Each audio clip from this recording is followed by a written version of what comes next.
नमस्कार, मैं हूं नम्रता पाराशर। आप देख रहे हैं खबर 24। चलिए रुक करते खबरों की ओर। खबरों में सबसे पहले बात करेंगे पलवल की।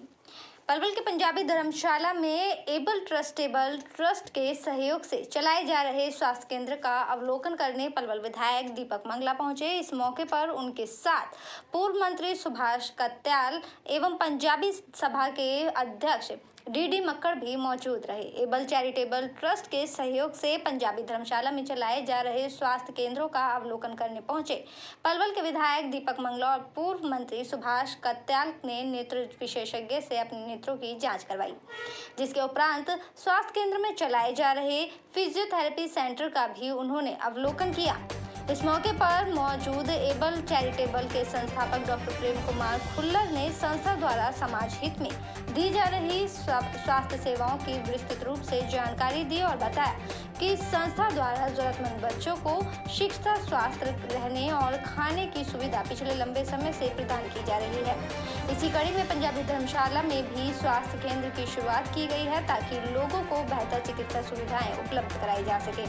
विधायक दीपक मंगला ने बताया कि पंजाबी सभा और एबल अस्पताल के संयुक्त प्रयास से जिस प्रकार स्वास्थ्य सेवाएं दी जा रही हैं, इस सुविधा का आर्थिक रूप से कमजोर लोग लाभ उठा रहे हैं। ये एक काफी सराहनीय काम है। आभार प्रकट करता हूँ कि उन्होंने 61 वर वधुओं को यहाँ सामूहिक तौर पर आशीर्वाद दिलवाने का कार्यक्रम किया और उनके लिए ये आयोजन तो पहली बार नहीं है, निरंतर करते रहे हैं। और मेरा तो सौभाग्य है कि डॉक्टर अजय सिंह चौटाला जी के जन्म दिवस पर इस तरह का कार्यक्रम प्रदेश में हो रहा है। हम तो ये मानते हैं कि ये जिम्मेवारी है सोसाइटी की कि जो आज लोग नहीं आर्थिक तौर पर सक्षम है, उनको इस तरह के कार्यक्रम के तौर पर आर्थिक मदद के साथ साथ उनका परिवार आगे कुशल मंगल चले। पहला सेक्टर हमने ऑलरेडी डिमार्केट कर दिया है इस हरियाणा के अंदर। जैसे हुड्डा है वैसे ही हरियाणा रूरल डेवलपमेंट अथॉरिटी के माध्यम से अब गाँव के अंदर हम लैंड को पूल इन करके ग्राम पंचायत के साथ और उसको सेक्टरल तौर पर डेवलप करें। चलिए रुक करेंगे अगली खबर की ओर। फैजाबाद के ओल्ड रेलवे स्टेशन पर एक बड़ा हादसा होने से टल गया। सीमेंट से भरी मालगाड़ी का एक डब्बा अनियंत्रित होकर रेलवे स्टेशन की पार्किंग की दीवार को तोड़ते हुए पार्किंग के अंदर कई फीट घुस गया। इस हादसे में पार्किंग में खड़ी कई गाड़ियां क्षतिग्रस्त हो गई। फैजाबाद रेलवे स्टेशन पर सीमेंट से भरी मालगाड़ी पहुंची थी, जिसके अंदर से सीमेंट को उतारने के लिए यार्ड के अंदर मालगाड़ी को लगाया जा रहा था, लेकिन जब मालगाड़ी को पटरी पर पीछे की तरफ किया जा रहा था तो ये अनियंत्रित होने के कारण पार्किंग के अंदर मालगाड़ी का डिब्बा दीवार को तोड़ते हुए रेलवे स्टेशन की परिसर में घुस गया। परिसर के अंदर कई गाड़ियां खड़ी हुई थी, जिससे परिसर के अंदर खड़ी कई गाड़ियां क्षतिग्रस्त हो गई और डब्बे में कई गाड़ियों को क्षतिग्रस्त कर दिया, जिसके बाद शोर सुनकर वहां पर लोग आए। रेलवे स्टेशन अधिकारी भी मौके पर पहुंचे और आनन फानन में राहत कार्य को शुरू किया गया। राहत की बात तो ये रही कि जब यह हादसा हुआ उस समय गाड़ी के अंदर कोई भी व्यक्ति मौजूद नहीं था, जिससे कोई जान हानि नहीं हुई। लेकिन सवाल ये है कि अगर स्पीड कुछ ज़्यादा होती तो कोई भी बड़ा हादसा हो सकता था। वहीं इंजन को हटा दिया गया और वहीं आगे की जांच शुरू कर दी गई है। मेरे लिए एक शुभ संदेश है कि हम इस बिल्डिंग का उद्घाटन करने जा रहे हैं और इस बिल्डिंग के लिए जो हम एक पत्थर रखेंगे उसमें एक बहुत ही एक कल्पना हम कर सकते हैं कि हमारी लड़कियों के लिए शिक्षा का कितना एक उद्देश्य लेके ये बिल्डिंग बनाने को जा रहे हैं। और ये बिल्डिंग बहुत ही अच्छी टेक्नोलॉजी की नए स्तर की बिल्डिंग होगी। और हमारे बीच उनके मंत्री जी के भाई भी आए हुए हैं, उनका भी हम स्वागत करते हैं। नमस्कार जी। और वो एक एक चीज़ को बड़े अच्छे से विस्तार पूर्वक देख रहे हैं कि कहाँ बिल्डिंग होनी चाहिए, कैसे इसकी एंट्रेंस होनी चाहिए, क्या क्या इसमें सुविधा होनी चाहिए। तो उसके मार्गदर्शन से हम इस बिल्डिंग की जो नींव रखने जा रहे हैं उसके लिए हम उनका बहुत आभार भी प्रकट करते हैं। और आने वाले समय में जो भी हमारी कन्याएं हैं और छात्राएं हैं स्कूल में शिक्षा ग्रहण करेगी, उनका बहुत ही बड़ा जीवन में एक इन्होंने ऐसा तोहफा दिया है जो हमारे लिए बेहद कीमती है। कब ये कार्य आप करने लगे? पहले तो मैं धन्यवाद करता हूँ अपने प्रदेश के मुख्यमंत्री मनोहर लाल जी का, हमारे केंद्रीय राज्य मंत्री कृष्णपाल गुर्जर जी का, उनके अथक प्रयासों से मूलचंद शर्मा जो छोटे भाई हैं मंत्री, उन्होंने एक मांग की थी कन्याओं का एक स्कूल नहीं है पहले तो बॉयज़ की मांग की थी, वो बना के दिया। अब बेटियों के लिए एक स्कूल बहुत पुराना था, करीब 50 साल पुरानी बिल्डिंग थी, उसको नई मुख्यमंत्री जी ने, कृष्णपाल जी ने, मूलचंद शर्मा जी के बड़े अथक प्रयास से बिल्डिंग बनने जा रही है। और मैं धन्यवाद करता हूँ, मेरी छोटी बहन है DO मैडम हमारी ऋतु चौधरी जी, मेरी DO साहब आई हुई हैं, प्रिंसिपल साहब आए हुए हैं स्कूल के। तो ऐसा एक सौभाग्यशाली बेटियों के लिए कॉलेज स्कूल का बनना, कॉलेज भी बनने जा रहा है, अगले महीने कॉलेज मिल जाएगा। तो कन्याओं का जो स्कूल है ये अनोखी बिल्डिंग बनेगी। मेरी DO साहब आई हुई हैं, प्रिंसिपल साहब आए हुए हैं स्कूल के। तो ऐसा एक सौभाग्यशाली बेटियों के लिए स्कूल का बनना, कॉलेज भी बनने जा रहा है, अगले महीने कॉलेज मिल जाएगा। तो कन्याओं का जो स्कूल है ये अनोखी बिल्डिंग बनेगी। मेरी DO साहब आई हुई हैं, प्रिंसिपल साहब आए हुए हैं स्कूल के। तो ऐसा एक सौभाग्यशाली बेटियों के लिए स्कूल का बनना, कॉलेज भी बनने जा रहा है, अगले महीने कॉलेज मिल जाएगा। तो कन्याओं का जो स्कूल है ये अनोखी बिल्डिंग बनेगी। मेरी DO साहब आई हुई हैं, प्रिंसिपल साहब आए हुए हैं स्कूल के। तो ऐसा एक सौभाग्यशाली बेटियों के लिए स्कूल का बनना, कॉलेज भी बनने जा रहा है, अगले महीने कॉलेज मिल जाएगा। तो कन्याओं का जो स्कूल है ये अनोखी बिल्डिंग बनेगी। मेरी DO साहब आई हुई हैं, प्रिंसिपल साहब आए हुए हैं स्कूल के। तो ऐसा एक सौभाग्यशाली बेटियों के लिए स्कूल का बनना, कॉलेज भी बनने जा रहा है, अगले महीने कॉलेज मिल जाएगा। चलिए खबरों में बात करेंगे अब गुरुग्राम की। गुरुग्राम के सिकंदरपुर बड़ा गांव में श्री खाटू श्याम जी मेले का आयोजन किया गया। इस मौके पर खेल प्रतियोगिता के साथ साथ कई कार्यक्रम आयोजित किए गए। वहीं खेल प्रतियोगिता में कई बड़े खिलाड़ियों ने हिस्सा लिया, जिसे देखने के लिए ग्रामीण के साथ साथ शहरी क्षेत्रों के लोगों ने भी शिरकत की। गुरुग्राम के सिकंदरपुर बड़ा गांव में हर साल इस मेले का आयोजन किया जाता है। वहीं इस मेले में इस साल केंद्रीय राज्य मंत्री और गुरुग्राम से सांसद राव इंद्रजीत सिंह ने भी शिरकत की। राव इंद्रजीत सिंह ने खिलाड़ियों का मनोबल भी बढ़ाया। राव इंद्रजीत सिंह के समेत गुरुग्राम की मेयर मधु बाजार समेत बीजेपी के कई नेताओं ने भी मेले में शिरकत की। इस मेले में तमाम गांव के सरपंच, पूर्व सरपंच और मौजूद लोगों को सम्मानित भी किया गया। वहीं मौके में शामिल हुए लोगों की माने तो ऐसे मेले हर जिले में होने चाहिए ताकि लोग अपनी संस्कृति से जुड़े रहें। जब से यहाँ होश संभाला है, जब से हमने जन्म लिया है, उससे पहले से ही इस मेले का आयोजन समस्त ग्रामवासियों द्वारा किया जाता रहा है।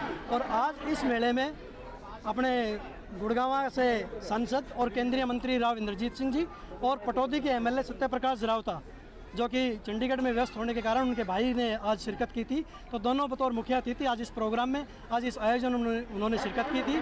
और निश्चित रूप से अगर हम बात करें तो जब इतने बड़े आयोजन में केंद्रीय मंत्री या विधायक जी के भाई के आने से जो खिलाड़ी यहाँ आए हुए हैं उनका हौसला तो बढ़ता ही है, उसके साथ साथ जो इसके आयोजक हैं उनके लिए भी एक तरीके से संजीवनी का काम करता है कि इतने बड़ा नेता हमारे यहाँ मेले में पहुँचा है। तो आज निश्चित रूप से गांव सिकंदरपुर के लिए ऐतिहासिक दिन है। कौन सी प्रतियोगिताएं रखी गई है? लगभग तो 70 वर्षों से पुराना। कौन सी प्रतियोगिता रखी गई? लगभग यहाँ अगर हम बात करें तो कुश्ती का दंगल और प्रो कबड्डी जो कि मैट पर कराई जाती है। और प्रो कबड्डी के 10 से ज़्यादा खिलाड़ी जो प्रो कबड्डी की भिन्न भिन्न टीमों के लिए खेलते हैं वो इस मेले में शिरकत कर रहे हैं। कहाँ से खिलाड़ी आए हैं और क्या इनाम रखा गया है? देखिए 1 लाख रुपए की कुश्ती है, पहली कुश्ती 1 लाख रुपए की, दूसरी कुश्ती है 51,000 रुपये की, 31,000, 21,000, 11,000 की अनेक कुश्तियाँ हैं। उसके बाद प्रो कबड्डी है 51,000, 31,000, 21,000 और 11,000। और इसमें हरियाणा, राजस्थान, पंजाब, उत्तर प्रदेश, दिल्ली के साथ साथ काफ़ी प्रदेशों के खिलाड़ी इस प्रोग्राम में, इस आयोजन में शिरकत करने आते हैं। देखने को मिलता है ऐसे मेले में गांव के लोग जो हैं वो शिरकत करते हैं, लेकिन यहाँ देखने को मिला है कि सोसाइटी के लोग भी भारी संख्या में पहुंचे। देखिए निश्चित रूप से गांव के साथ साथ नए गुड़गांव की जितनी भी सोसाइटियाँ हैं लगभग 50 के ज़्यादा तो RW के प्रधान यहाँ इस प्रोग्राम में शिरकत कर रहे हैं। और वो अपने आप में एक बड़ी बात है कि यहाँ के जो सोसाइटी जो नया गुड़गांव जो विकसित हुआ है उन लोगों ने यहाँ के कल्चर को स्वीकार कर लिया है। यहाँ की जो परंपराएं हैं उन्हीं के हिसाब से वो लोग भी अब लगातार इसमें, मैं ये कह रहा हूँ कि इस आयोजन में जितना सहयोग गांव का है उतना ही सहयोग बिल्डरों का भी है। और उन्होंने भी चंदे स्वरूप, क्योंकि इतने बड़े आयोजन के लिए बहुत बड़ी एक राशि की ज़रूरत होती है, लगभग 20 लाख रुपए के आसपास लागत चाहिए।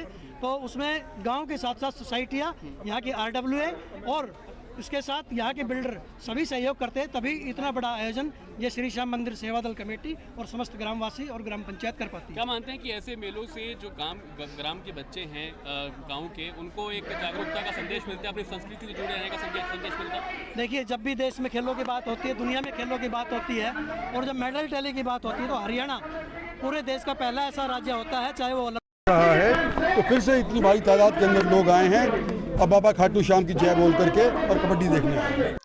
चलिए खबरों में बात करेंगे अब सोना की। सोना में एक बार फिर चोरों ने पुलिस की रात की गश्त की पोल खोल दी है।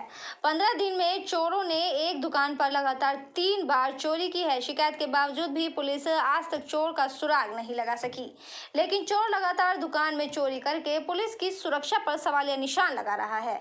मामला सोना का है, जहां पर 15 दिन के अंतराल में चोरी की तीसरी वारदात सामने आ रही है। बताया जा रहा है कि चोरों ने हथौड़े से दरवाजे को तोड़ा और वहीं साथ में लगती दूसरी दुकान की दीवार को भी तोड़ने का चोरों ने प्रयास किया, लेकिन वो पूरी तरह से विफल हो गए।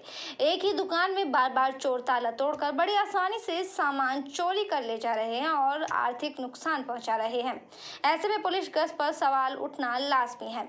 शहर में बढ़ती चोरियों को लेकर होली के बाद व्यापार मंडल संघ एक व्यापारियों की बड़ी बैठक का आयोजन करेगा और ताजे मामले में बीती रात सोमवार को चोरों ने इंद्री मोड़ पर स्थित प्रजापति ग्राफिक के नाम से एक दुकान को निशाना बनाया। दुकानदार होशियार सिंह ने बताया कि वो 2 सालों से इस दुकान को चला रहा है। ये दुकान ऊपर है, उसकी सीढ़ी भी अलग है और सीढ़ी में शटर लगा हुआ है। रोजाना की तरह रात काम निपटाने के बाद दुकान बंद कर अपने घर चला गया। वहीं चोरी की सूचना पाते ही मौके पर पहुंचे व्यापार मंडल संघ के प्रधान मनोज राघव ने बताया कि पुलिस को सूचना दे दी गई। 112 पर भी कॉल की गई।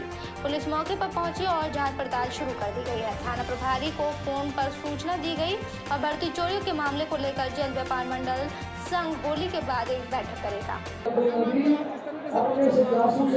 देखिए, सबसे बड़ी बात तो ये है कि ये भाईचारे को बढ़ावा देने के लिए ये मेले लगते हैं और ये पूरी पाल इकट्ठी होकर के ये मेला करती है। सब लोग पैसे इकट्ठे करते हैं और इसके साथ साथ मैं भी इसका आजीवन सदस्य बना हूँ और 1,11,000 रुपये हर साल इनके खाते में देता रहूँगा। देखिए, जो भी हमारा इतिहास हमारे पूर्वजों ने हमें दिया है, हम ना केवल उसको संजो कर रखें, लेकिन उसी अच्छी स्थिति में उसको अपने आने वाली पीढ़ियों को दे करके जाएं। इतिहास से भी सीखें और समाज से भी सीखें। सीखने के बाद अच्छी चीज़ें जो हैं जिसमें बुराई ना हो, वो बच्चों को चीज़ें सिखाएं। देखिए, दादा कान्हा एक अमर शहीद थे। उन्होंने बहुत अंग्रेज़ों से लड़ाई में बहुत ज़्यादा टक्कर ली और यहाँ तक कि बहुत बलवान और धैर्यवान थे वो। तो उनसे यही हमें सीख मिलती है कि अपने विचारों को इकट्ठा करके, अपने विचारों को ठीक तरह संजोकर, अपनी वाणी और ताकत पर नियंत्रण करके अच्छाई के लिए, लोगों के लिए लड़ना चाहिए। अच्छाई के लिए काम बहुत ज़्यादा टक्कर ली और यहाँ तक कि बहुत बलवान और धैर्यवान थे वो। तो उनसे यही हमें सीख मिलती है कि अपने विचारों को इकट्ठा करके, अपने विचारों को ठीक तरह संजोकर, अपनी वाणी अच्छाई के लिए, लोगों के लिए लड़ना चाहिए। अच्छाई के लिए काम बहुत ज़्यादा टक्कर ली और यहाँ तक कि बहुत बलवान और धैर्यवान थे वो। तो उनसे यही हमें सीख मिलती है कि अपने विचारों को इकट्ठा करके, अपने विचारों को ठीक तरह संजोकर, अपनी वाणी अच्छाई के लिए, लोगों के लिए लड़ना चाहिए। अच्छाई के लिए काम बहुत ज़्यादा टक्कर ली और यहाँ तक कि बहुत बलवान और धैर्यवान थे वो। तो उनसे यही हमें सीख मिलती है कि अपने विचारों को इकट्ठा करके, अपने विचारों को ठीक तरह संजोकर, अपनी वाणी अच्छाई के लिए, लोगों के लिए लड़ना चाहिए। अच्छाई के लिए काम बहुत ज़्यादा टक्कर ली और यहाँ तक कि बहुत बलवान और धैर्यवान थे वो। तो उनसे यही हमें सीख मिलती है कि मेरे साथ खबरों में फिलहाल इतना ही। आप बने रहिए खबर 24 के साथ। फिलहाल मुझे दीजिए इजाज़त। नमस्कार।